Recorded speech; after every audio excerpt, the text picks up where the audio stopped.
Hi everybody, Dan Illman here with some exciting news. DRF Formulator, the gold standard in past performance information, is now free exclusively on DRF Bets. Join DRF Bets with the promo code WINNING. Get a $250 first deposit match bonus, a $10 free bet, and free Formulator already uploaded to your account. Access Formulator's premium features, including sortable trainer stats, race replays, personalized trip notes, and lots more. Free Formulator, exclusively on DRF Bets. Hi everybody, Dan Illman and Mike Beer, the DRF race of the day for Wednesday, April the 6th. Race number 8 at Tampa Bay Downs. We're going 3/4 of a mile. It's a $25,000 claiming race. Now owners of 2 Life the condition. Let's take a look at this field. Remember to download your free Formulator past performances for this race on the Race of the Day event page at DRF.com. Access them, handicap along with us when you've made your final determinations. Play this race and the entire Tampa Bay card on Wednesday with your DRF Bets account and free Formulator past performances. Mike, 7 horses in this race. There's a lot of speed. How do you approach a race like this where it seems all of the main protagonists are speed horses? You would think it would set up for a closer. Who's the closer? Yeah, I thought that was the most difficult part of handicapping the race. Dan, all of these horses have 1 win, and basically all of those wins are in wire-to-wire fashion. Nobody's really shown that they can pass horses yet. Somebody's probably going to have to do it in here, Dan. So I guess if you can find that horse, you're going to do all right. Timeform US agrees that this pace should be fast. We throw up the pace projector. There's that red bar. Fast pace expected. And Imperial Bird might be the fastest of them all. Money Song has speed. Regal Holiday is fast and is a new gelding. Imperial Bird, though, is dropping with speed. Maybe the speed of the speed is the way to go in a race where no one wants to pass anybody. It certainly could be if he is, in fact, the speed of the speed, Dan. I don't know if he is or not. You're right that he's, taken a pretty significant drop in class here. Only run for a claiming tag once before. That was 2 starts back. And he was a winner that day, a pretty comfortable winner, too. Maybe he's the horse to beat, and he's 10-1 on the line.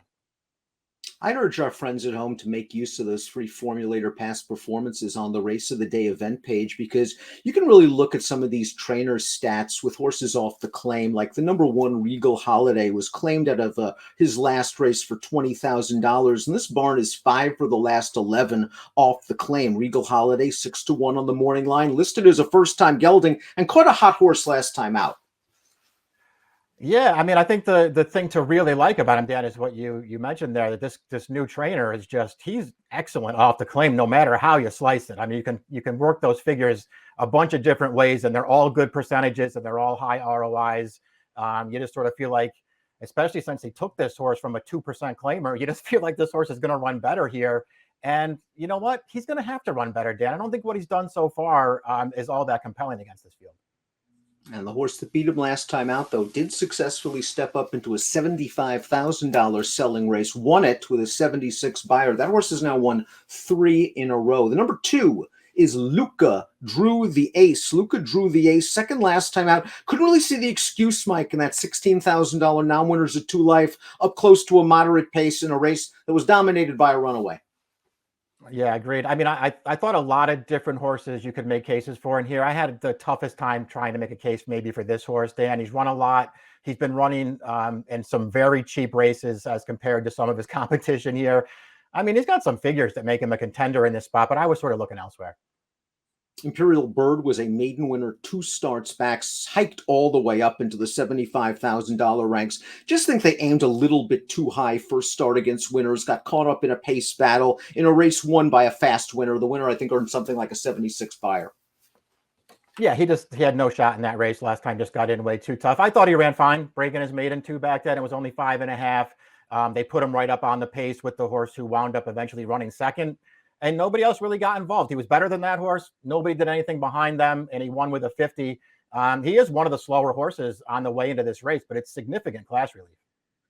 Third start of the form cycle for the 2 Tiz Handsome, who might be racing himself back into shape. Let's watch his most recent start. I just think 7 furlong is a little bit too far for this one, who was battling on a solid early pace. They went a half and 45 and change, going 7/8.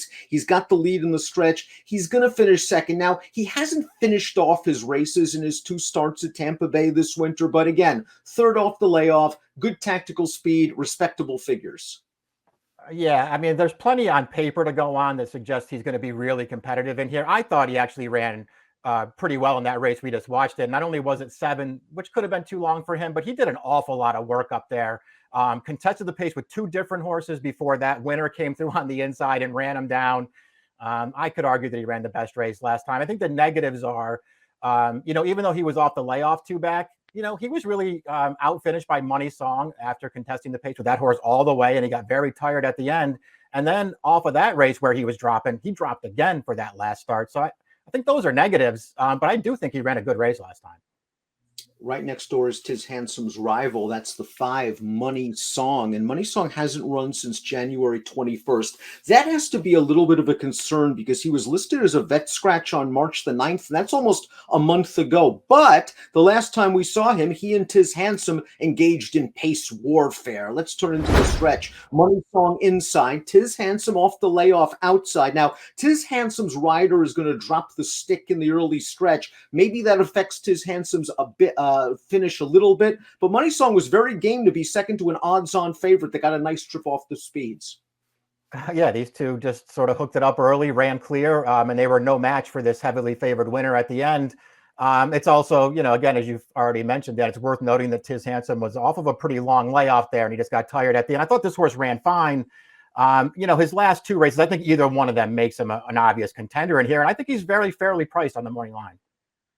Both the 6 and the 7 are going off the claim. Again, friends, check out those formulator facts in your free formulator past performances. Click on the trainer's name. You could have a ball going through all that data. UU Star's last race was a $10,000 maiden claimer, and we're going to watch the stretch run right now. He just was simply too fast for these horses. He opened up an insurmountable lead on the turn. He wins nicely with a 59 Beyer speed figure. This is a horse that began his career at Gulfstream Park. He was beaten by Regal Holiday down there 2 starts back. I guess he likes the cooking at Tampa Bay, and he was claimed by a barn that's 9 for the last 40 over the past year. That's about 23% with a positive ROI off the claim.